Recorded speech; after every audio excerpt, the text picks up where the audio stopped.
오늘 우리에게 주신 하나님 말씀은 시편 23편 1절로 6절 말씀과 마태복음 18장 1절로 4절 말씀입니다. 여호와는 나의 목자시니 내게 부족함이 없으리로다. 그가 나를 푸른 풀밭에 누이시며 쉴만한 물가로 인도하시는도다. 내 영혼을 소생시키시고 자기 이름을 위하여 의의 길로 인도하시는도다. 내가 사망의 음침한 골짜기로 다닐지라도 해를 두려워하지 않을 것은 주께서 나와 함께 하심이라.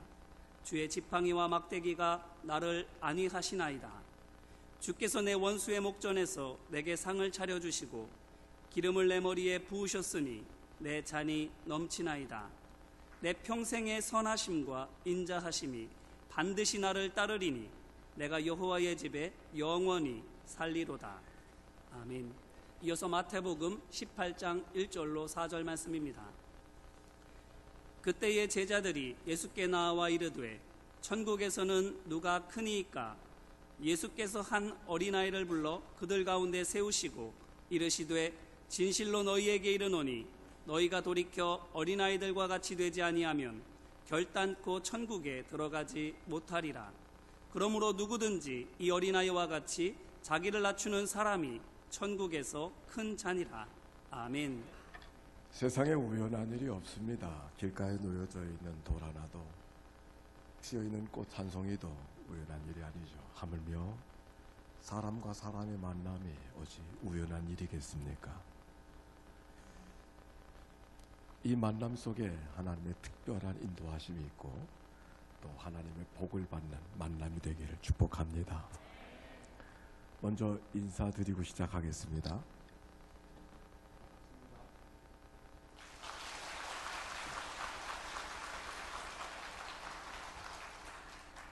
박수 받고 싶어서 인사드렸습니다.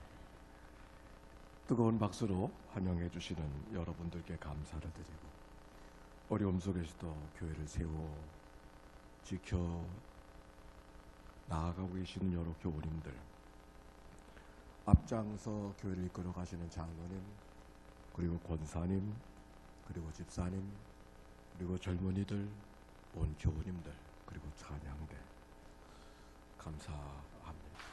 제게는 연희교회는 아주 특별한 교회입니다.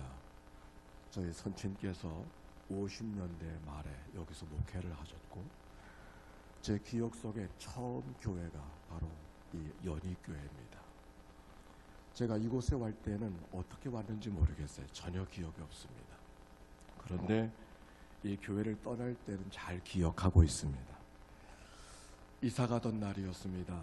미군 트럭이 와서 이삿짐을 다 싣고 싱하고개를 넘어서 부평 가롤교회로 가시는데, 저는 부평 동초등학교로 갔습니다. 그날이 입학식하는 날이 아니었었는지 분명히 내 자리가 있었고, 그리고 그곳에 가서 입학을 하고 난 다음에 낮에는 집으로 갔던 기억이 납니다. 당시에 싱하고개는 쉽게 넘어가는 길들이 아닙니다. 버스, 트럭같이 생긴 버스가 올라가다가 멈추기도 하고 밀고 올라가기도 하고 그랬던 기억이 나는데, 미군 트럭이 아주 짐을 싣고도 잘 올라갔던 그런 기억.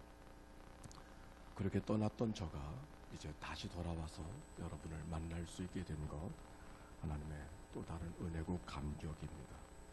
이 감격이 우리 가운데 쇠하지 않는 은혜가 나와 여러분 가운데 있게 되시기를 축복합니다. 오늘 우리가 아는 대로 어린이 주일입니다. 교회 어린아이들의 울음소리가 들릴 수 있는 게 복이죠. 한 해가 지나도 어린아이의 울음소리를 들을 수 없다면 그건 불행한 일입니다.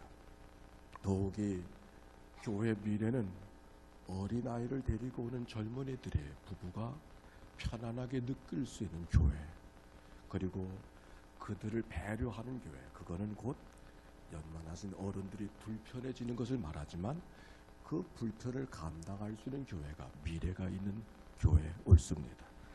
적어도 연희교회가 그런 미래가 축복되는 은혜가 있게 되시기를 바랍니다. 어린이 주일이지만 어린이들만을 위한 주일은 아닙니다. 제자들이 예수님과 더불어 천국에서 누가 큰 자냐고 대화를 하고 있었을 때 예수님께서 어린아이 하나를 품에 안으시고 그리고 그를 축복하면서 하셨던 말씀이 있습니다. 너희들이 어린아이 같지 않으면 천국에 이를 수 없다고 말합니다. 어린이 주일이 어린이를 위한 주일이 아니라 오히려 우리가 어린아이가 되었는가를 되물어야 되는 그런 시간이죠. 저는 살아오면서 가장 소중한 말 가운데 하나는 나이가 들어가는 사람들, 나이가 70이요 80이 되신 이 아이분을 향하여서 그분은 참 나이가 들어가면서도 천진난만해 보여. 이 말보다 복된 말이 없습니다. 나이가 들어가면서 굳어지고 까다로운 사람이 되어지고 고집스러운 그런 사람이 되는 것이 아니라 이분은 나이가 들어갈 때마다 어린아이같이 천진난만해 보여. 그 말보다 더 복된 말이 없습니다. 오늘 성경의 말씀 우리가 같이 기억하면서 우리가 어린아이 심정으로 우리 노래 한 곡 한번 해볼까요? 이런 찬송이 있죠. 하나님은 나의 목자시니, 우리 주일학교 때 불렀던 노래. 어린아이 음성으로 한번 불러보시기 바랍니다.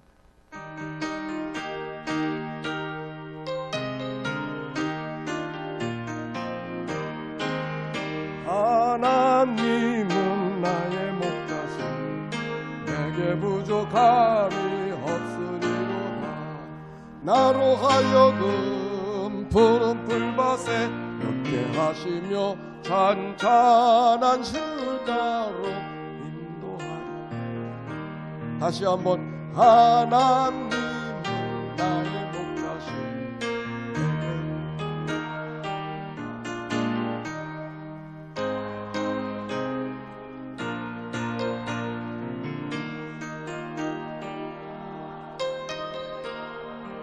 인도하여 주시. 우리가 주일학교만 되면 늘 부르던 찬송. 그러고 보니까 우리 연희교회는 아직 주일학교 출신들이 많으신 것 같아요.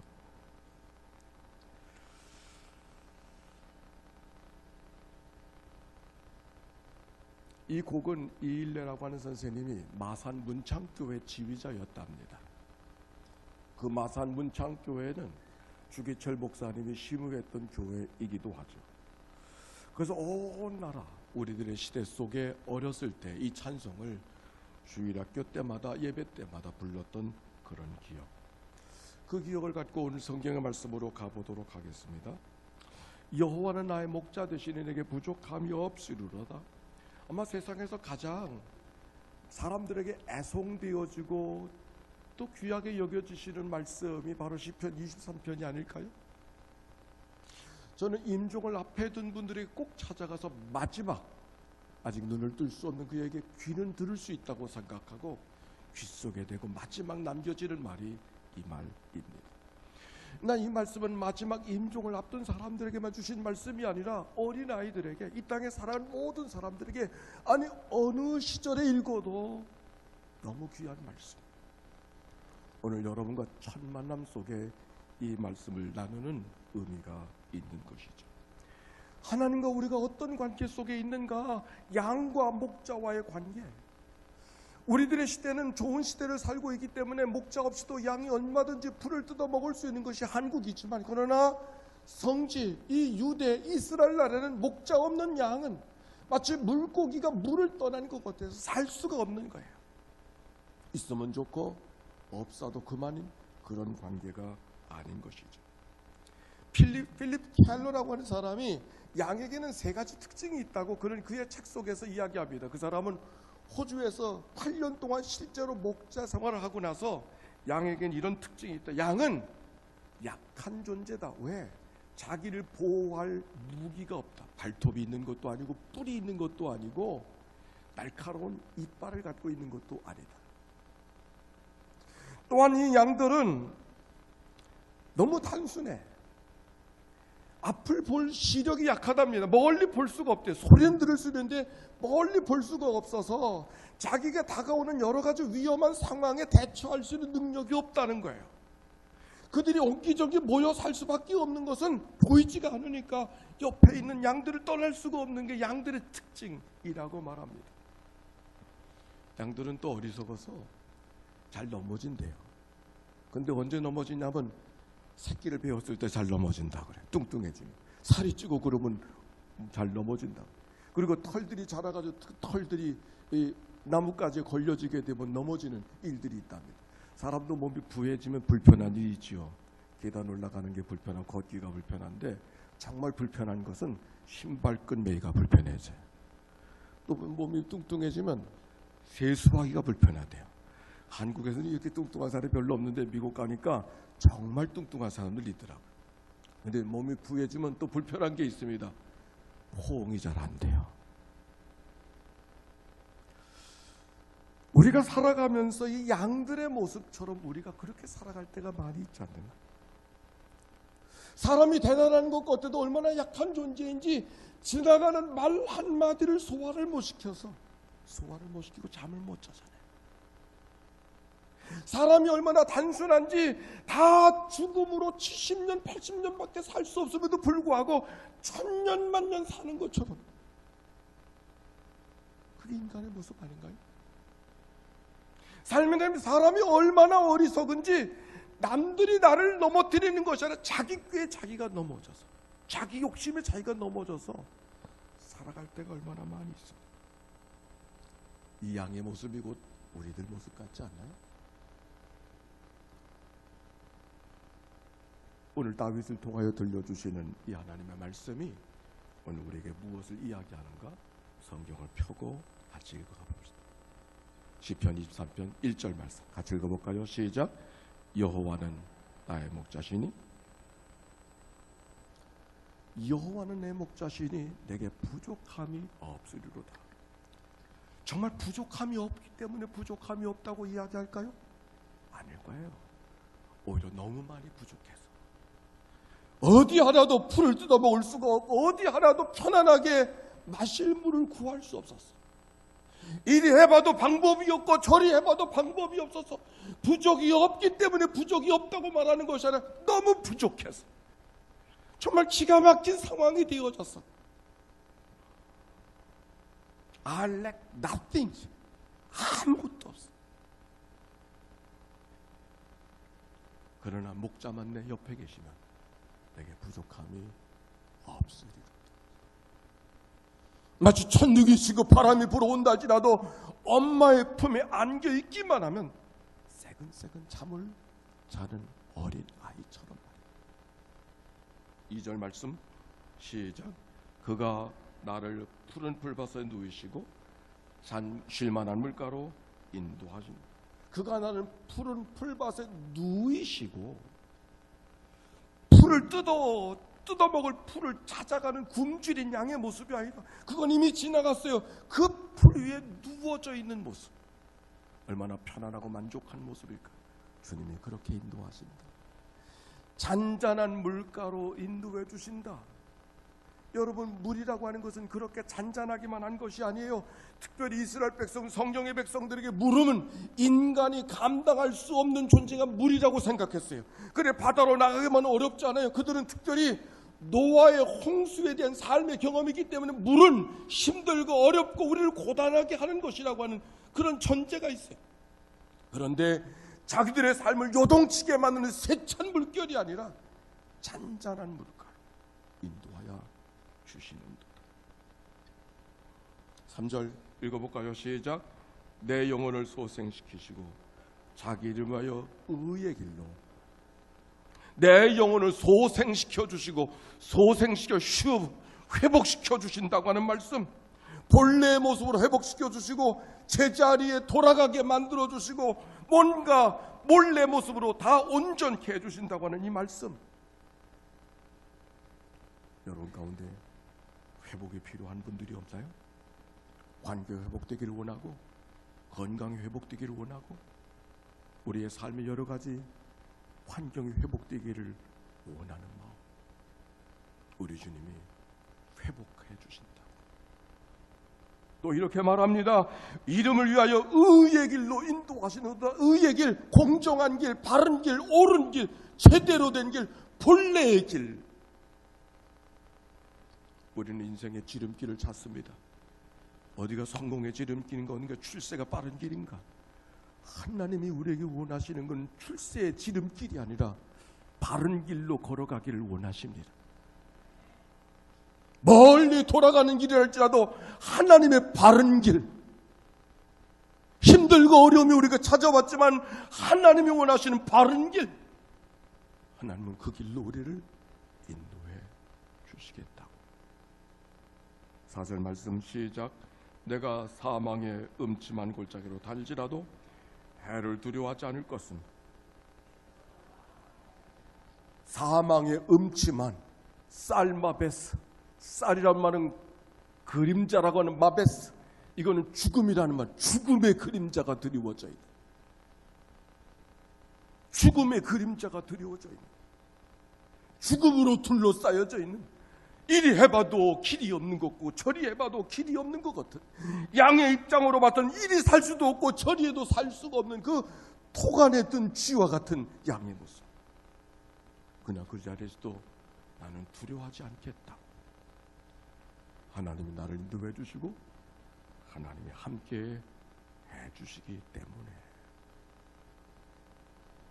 더욱이 지팡이와 막대기로, 지팡이는 양들의 길을 인도해 주기 위한 장비고, 막대기는 이리떼들을 이리떼를 물리칠 수 있는 무기의, 목자의 무기 같은 지팡이와 막대기로 우리를 안위하여 주시니, 목자의 손에 지팡이와 막대기가 들려있는 한 내 삶의 두려움이 아니라고 하는 말씀. 5절 말씀 시작. 주께서 내 원수의 목전에서 내게 상을 차려주시고 기름으로 내 머리에 부으셨으니 내 잔이 넘치니. 우리가 살아가면서 원수 같은 일이 찾아오죠. 정말 원수 같은 일, 오지 않았으면 좋았을 뻔한 일들, 기대하지 않았던 일들이 찾아오는 것. 그런데 오늘 이 말씀의 묘미는 원수 같은 일들이 다 물러간 다음이 아니라 원수의 목전에서, 원수 같은 일이 우리들의 삶을 둘러싸고 있음에도 불구하고 이리떼들이 양들을 잡아먹으려고 호시탐탐 길을, 눈을 부릅뜨고 기회를 엿보고 있는 그 앞에서도 잔치 만들어주신 하나님, 여기 차려주신다고 하는 말, 이 아락이라고 하는 말은 현재 완료형의 말씀, 앞으로 차려주실 것이니 걱정하지 말라고 하는 말씀이 아니라 이미 차려주신 하나님, 그 하나님이 여러분의 삶의 목자 되셔서 인도해 주신 하나님, 우리의 삶을 얼마나 풍성하게 인도해 주시는가가 이 말씀 속에 담겨져 있는 것이죠. 여호와 나의 목자 되시니 내게 부족함이 없으리로다. 오늘 말씀을 기억한 말씀은 다윗이라고 하는 사람이었습니다. 우리가 아는 대로 다윗은 대왕이었어요. 예수님의 족보 속에 다윗의 아들이라고 하는 것이 얼마나 소중하게 기록되어져 있는지 모릅니다. 그러나 다윗은 처음부터 대단한 사람은 아니었습니다. 그는 아버지의 막내로 태어났어요. 이 막내라고 하는 말은 해가 뜬 이새가 사무엘이 사울을 이어갈 왕을 찾으려고 이새의 집안에 들이게 되어졌을 때, 아들들 데려오라고 했었을 때 그 이새가 자기 아들들을 다 사무엘 앞에 보였지만 다윗만 보이지 않았어요. 왜? 그는 그렇게 주목받을 만한 사람이 아니었다고 생각했기 때문에. 해거톤이라는 말을 사용하고 있는데, 해거톤이라는 말, 중요하지 않은 하찮은 존재, 집안에서도 늘 심부름이라는. 그래서 모든 아들들이 다 사무엘 앞에 다가오고 있음에도 불구하고 이 다윗은 하찮은 일, 양치는 일을 하고 있지 않았어요. 집안에서 심부름이나 하는 일들, 그가 골리앗을 이긴 사람으로 기록되어져 있지만 사실 골리앗을 이기기 위해서 전쟁터에 나간 것도 아니고 오히려 형들을 향하여 심부름하느라고 갔던 거예요. 보잘것없는 그 연약한 사람. 그러나 하나님이 그 보잘것없는 그 사람을 하나님이 세우시니까 세워지는 줄로 믿습니다. 그가 전장에서 골리앗을 이기고 사울 왕에 들어오게 됐어요. 궁정에 살게 되어졌지만 궁정에 살게 되어졌다고 대단한 일은 아니었어요. 사울 왕에게 음악을 연주하는 그런 역할을 하고 있었어요. 근데 사람들의 마음이 저 다윗에게 향하는 것을 알게 됐어요. 사울이 죽인 자는 천천히 와, 다윗이 죽인 자는 만만이라고 하면서 백성들의 마음과 관심이 저 다윗에게 옮겨지는 것을 알게 되어졌을 때 왕이었던 사울의 마음이 불편하게 되어졌어요. 우리가 아는 대로 사울이 다윗을 죽이려고 합니다. 다윗의 마음이 어떤 마음이었을까요? 한 나라의 왕이 군대를 통해서 자기를 죽이려고 왔었을 때 그 마음. 오늘 시편 23편을 읽었지만 여러분 시편 22편을 읽어보세요. 거기 이런 말이 나옵니다. 나의 하나님, 나의 하나님, 어찌하여 나를 버리시나이까? 예수님이 십자가에서 마지막 했던 얘기가 그 시편 22편의 이야기예요. 어찌하여 멀리 계셔서 살려달라고 부르짖는 내 기도를 이렇게 외면하고 계십니까? 나의 하나님, 나의 하나님, 온종일 당신을 불러도 당신은 대답하지 않으십니다. 나는 벌레요 사람이요 사람도 아닙니다. 저들이 나를 비난하고 조롱합니다. 이제 내가 어떻게 살 수 있습니까? 죽지 못해 사는 것 같은 마음이 지금 다윗의 마음이었어요. 다윗의 환경이 그렇게 어렵고 힘들었다는 말이에요. 그러나 그럼에도 불구하고 하나님을 바라보게 됐습니다. 아니, 하나님이 누군가를 발견하게 되어졌었을 때 여호와가 나의 목자 되시니 내게 부족함이 없으리로다. 인생의 위기가 찾아오고 오늘은 살았으나 내일은 어떻게 살아가야 되는지 알 수가 없지만 하나님만 내 목자 되어주시면 내게 부족함이 없으리로다. 우리가 인생을 살아가면서 얼마나 힘든 일을 많이 겪습니까? 제가 먼저 섬기던 교회가 아현교회인데 그 교회 속에 많은 분들 가운데 특별히 요사인 암에 걸린 분들이 많이 계시더라고요. 한 번의 암은 그렇게 큰 문제가 아닌 것 같아요. 근데 그 암이 재발되어졌을 때 그 마음은 고개를 들지 못하고 얼굴에 수심을 잃어버렸어요. 얼굴에 수심이 가득해서 안타까워하는 그들의 모습이 기억이 납니다. 억울한 일을 당합니다. 믿었던 친구가 등 돌립니다. 믿을 만한 사람이 없어져 버렸어요. 가깝게 친구였던 사람이 이해관계가 생기는 순간 이해할 수 없는 일을 만들어버릴 때가 있습니다. 친구가 원수가 되어지는 일들. 이 사업만큼은 잘 되어야 되는데 이제는 더 다른 방법이 없는데 그 마지막 사업도 잘 원하는 대로 되지 않는 그런 일들. 사랑하는 자녀들을 향한 부모의 기대가 있는데 그 기대대로 살아가지 않는 그들의 모습을 바라보는 부모의 마음. 그러나 주님이 말씀하십니다. 여호와가 내 목자 되시니 내게 부족함이 없으리로다. 저는 오늘 성경의 시편 23편 가운데 한마디를 여러분 기억하고 싶다면 그거는 나할 인도하신다고 하는 그런 말이에요. 우리가 오늘 어떤 일을 경험하고 있는가는 그렇게 중요하지 않아요. 우리가 지난 일에 어떤 일이 있었는가도 그렇게 중요하지 않아요. 하나님이 우리들의 삶을 지금 인도하고 계시고 내일 인도하고 계신다는 사실이 우리 가운데 분명하다면 오늘 내게 어떤 일이 있는가는 그렇게 중요하지 않은 것이죠. 때론 눈물로 찾아오고 아픔으로 찾아오고 힘든 곳으로 찾아온다 할지라도 하나님이 우리들의 삶을 인도해 주신다고 하면 여호와가 나의 목자 되시니 내게 부족함이 없으리로다. 푸른 풀과 쉴만한 물가로 인도하시는도다. 푸른 풀과 쉴만한 물가로, 푸른 풀과 쉴만한 물가로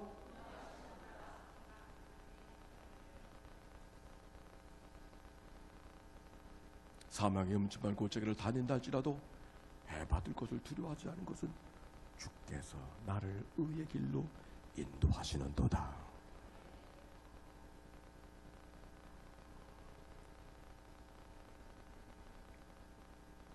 인생을 살아가면서 어떤 집에 사는가, 그가 어떤 지위에 올랐는가, 그가 어떤 옷을 입고 있는가, 그래서 복을 받았다고 말합니다. 아니요. 우리가 진정한 복은 하나님의 인도하심 속에 살아가는 것. 어제도 하나님의 인도하심 속에 있고 오늘도 하나님의 인도하심 속에 있고 내일도 하나님의 인도하심 속에 살아가는 것. 어느 부흥 강사님이 집회에 초청을 받았답니다. 그래서 사무직원이 부흥 강사님께 전화를 드렸어요. 설교 제목하고 본문 좀 알려주세요. 그래 목사님이 대답했습니다. 본문은 시편 23편이고 제목은 여호와는 나의 목자시니, 이렇게 대답했습니다. 사모님 좀 이상해가지고서 그게 전부입니까? 그렇게 물었다고 합니다. 그래 다시 말합니다. 여호와는 나의 목자 되시니 전부입니다.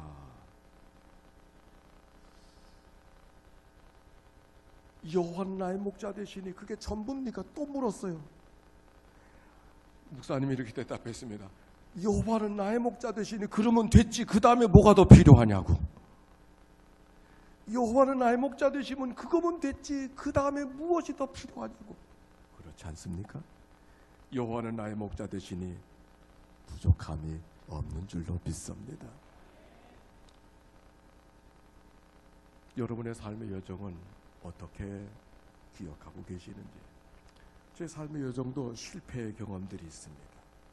제가 첫 번째 실패의 경험은 어느 때였는가 생각하니까 부평에 살다가 동초등학교를 졸업하고 서울로 중학교 입학시험 보러 갔습니다. 글쎄 갈만해서 갔겠죠. 근데 떨어졌어요. 그게 미션 스쿨이 돼가지고 떨어진 사람 가운데 제가 1등이래요.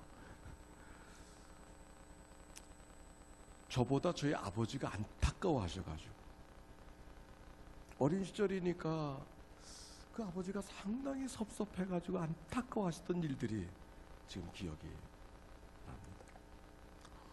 두 번째 실패의 경험이 뭔가 생각하니까, 제가 미국에서 목회를 하다가 이민교회 목회하는데 교회가 부흥하고 성장했어요. 한 200명 정도 모이는 교회가 됐는데, 모이다 보니까 또 부흥하니까 교회를 져야 되잖아요.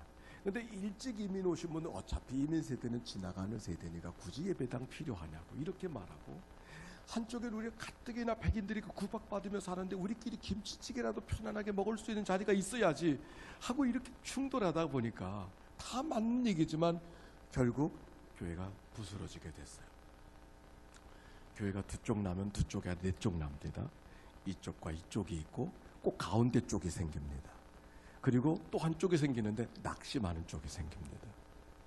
그래서 한 200명 모이던 교회가 부스러진 건 한 220명 정도인데 100명도 안 남는 거예요. 참 그때 마음이 얼마나 마음이 안타까웠지.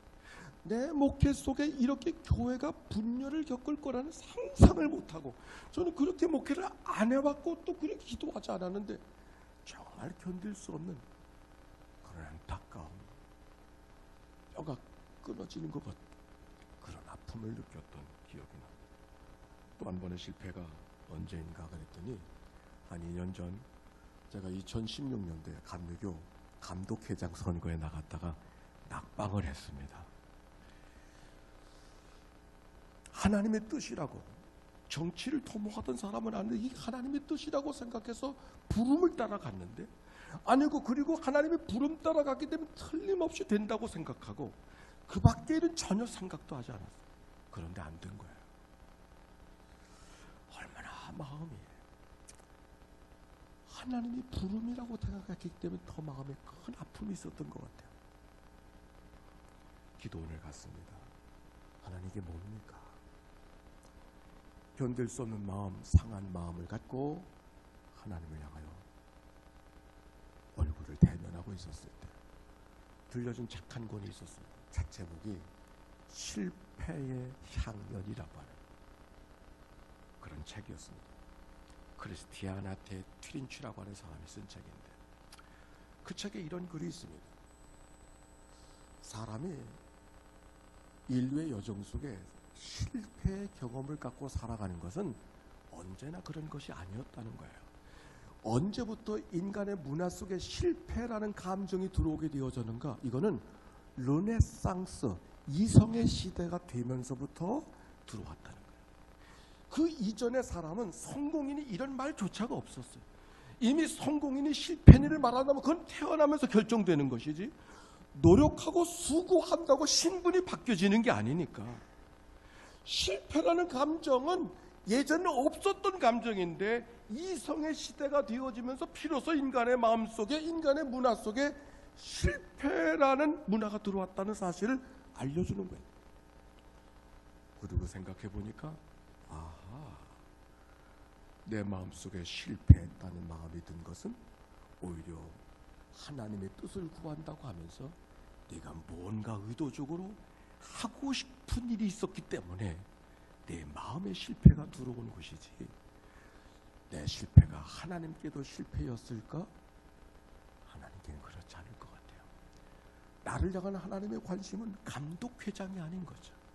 나를 향한 하나님의 관심은 또 다른 데 있다는 사실을 기억하는 순간 내 안에 찾아왔던 실패의 마음이 씻겨져 내려가는 것을 느낄 수 있었어요.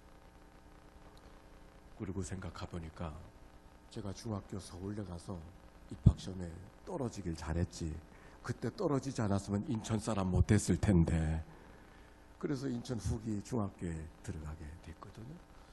제가 미국에서 목회 교회가 부서지지 않았다면 전 여전히 미국에 있었을 겁니다. 지금 저희 아이들은 다 미국 연합감독회 목사들입니다. 내가 감독회장에 떨어지지 않았다면 어쩌면 여러분과 만나는 기회도 없었지 않았을까. 그러고 보면 하나님께서 인도하신 은혜가 뭔가라는 생각을 다시 하게 되는 것이죠. 우리의 삶의 경험은 실패의 경험도 있습니다. 거절받은 경험도 있습니다. 아픔의 경험도 있습니다. 그러나 그것이 하나님께는 어떨까?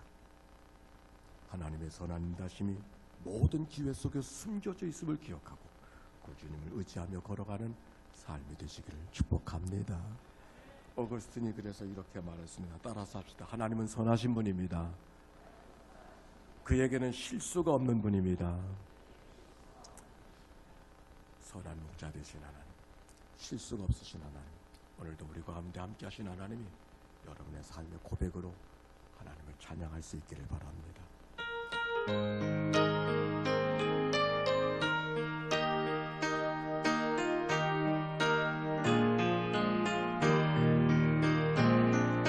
선한 목자 되신 우리 주, 항상 인도하여 주시고 푸른 풀과 쉴만한 물과 푸른 풀과 좋은 곳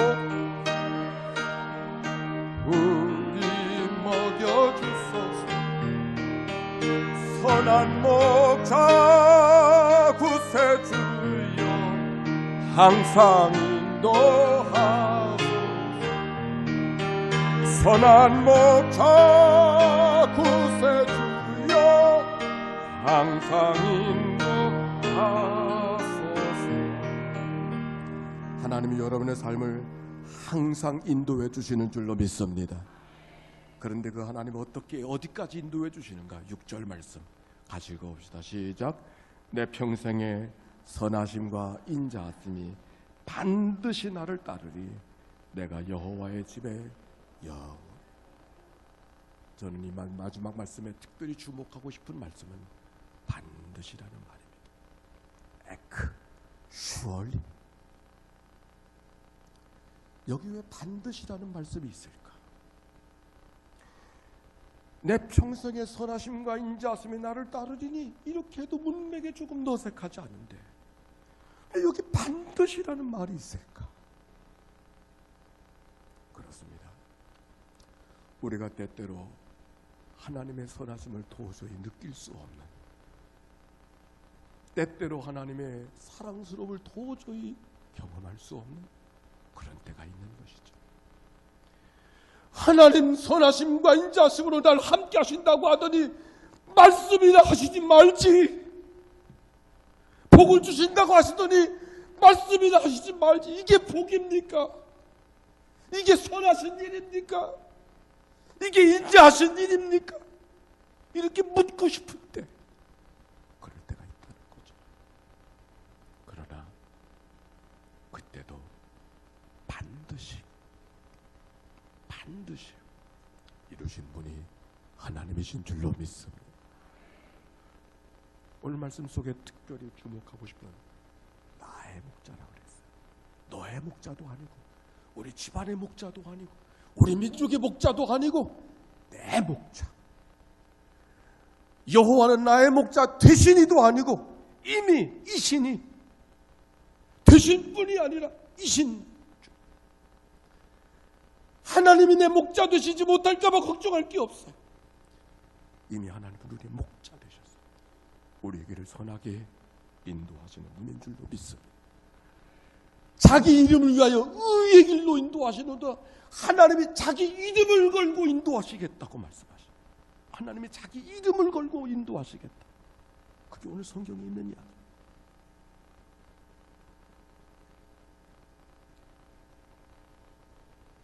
하나님이 여러분의 삶을 선하게 인도해 주실 줄로 믿습니다. 여러분의 자녀들을 선하게 인도해 주실 줄로 믿습니다. 그러나 하나님의 선하신 참된 인도하심은 뭘까? 큰 집에 사는 거? 좋은 차를 타는 거? 넉넉한 지위 올라가는 거? 아니, 그게 아닙니다. 오늘 성경 첫 말씀, 누가 천국에서 큰 자인가? 누가 천국에서 큰 자? 너희가 어린아이 같지 않으면 천국에 이를 수 없다. 우리가 평생을 살아도 어린아이의 마음을 잃어버리지 않게 하도록 우리의 삶을 인도해 주신 분이 주님이신 줄로 믿습니다. 그렇게 선한 인도하심을 받는 우리 연희 가족들 되시기를 주의 이름으로 축원합니다. 기도합시다. 우리 함께 기도하지 않을까요? 목자 되신 주님은 우리가 양 되기를 원하나 우리의 마음은 양의 마음이 아니라 돌같이 굳어져서 목자의 음성을 듣지 못하고 따라가지 못할 때가 있지 않습니까? 나의 교만한 마음이 깨어지게 하시고 어린아이처럼 겸손히 주님을 의지하게 하옵소서. 때때로 질고가 찾아오고 실패가 찾아오고 아픔이 찾아올 때 원망하고 불평할 때 있지 않았나요? 하나님의 거룩한 은총이 그 속에 숨겨져 있음을 기억하고 믿음으로 받아들일 마음이 우리의 마음이 되어야 되지 않을까요? 살아가는 자녀들의 주님의 선한 인도하심 속에 걸어가는 삶이 되기를 우리 함께 기도하십시다. 사랑이 많으시고 자비로우신 하나님, 고개 숙여 기도하는 종들의 기도를 기억하여 주시옵소서. 양 되기를 원하나 돌같이 굳어진 우리의 마음, 겸손하기를 원하나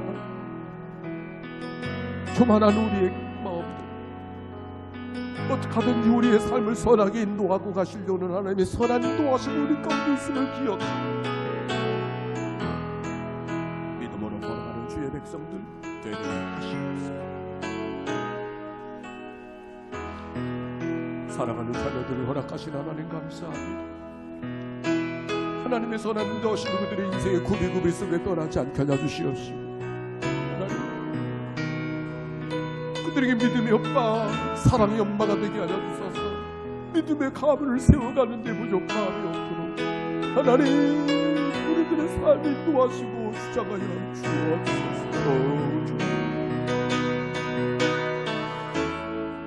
사랑하는 백성들 말씀으로 회개하는 시간 성령께서 그들의 마음을 감동하여 주시고 탁사하여 주소서. 선한 길, 바른 길, 고른 길, 믿음의 길, 하나님이 원하시는 길로 회복되는 길로 걸어가도록 주님 도와주시고 어떤 환경, 어떤 경우 속에서 하나님이 내 목자 되심을 잃어버리지 않아서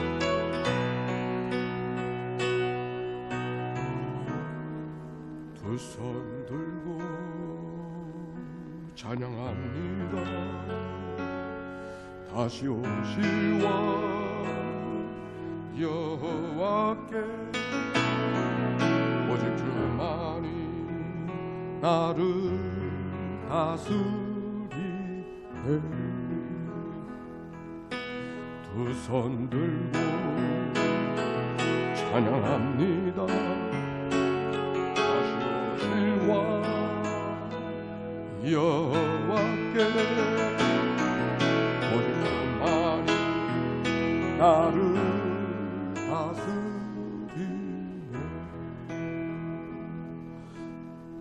나 주님만을 섬기리 헛된 마음 버리고 성령이여 내 영혼 충만하게 하소서. 주님 앞에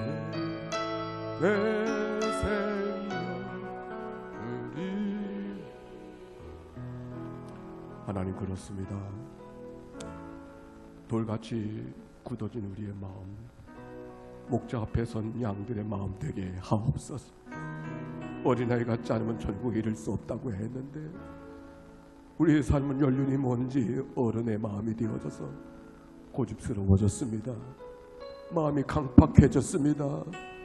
완악해졌습니다. 굳어져 버렸습니다. 표정도 없어져 버렸습니다. 하나님, 저희들을 긍휼히 여겨 주옵소서. 어떻게 하든지 나를 하나님의 사람으로 빚어가시려고 하는, 천국의 강자로 빚어가시려고 하는 하나님의 거룩한 손길이 우리의 모든 삶 속에 널려져 있음을 기억하고, 때때로의 한계들이 오히려 하나님의 은총의 순간으로 뒤바뀌는 역사가 있게 해 주옵소서. 허락하신 자녀들, 믿음의 가문들을 세워가는 귀한 자녀들 되게 하여 주옵소서. 그들을 향한 믿음의 아빠가 되게 하시고 그들을 향한 사랑의 엄마가 되게 해주소서. 하나님의 사랑을 본보여주는 귀한 부모 내가 되게 하옵소서. 예수님의 이름으로 기도하옵나이다. 아멘.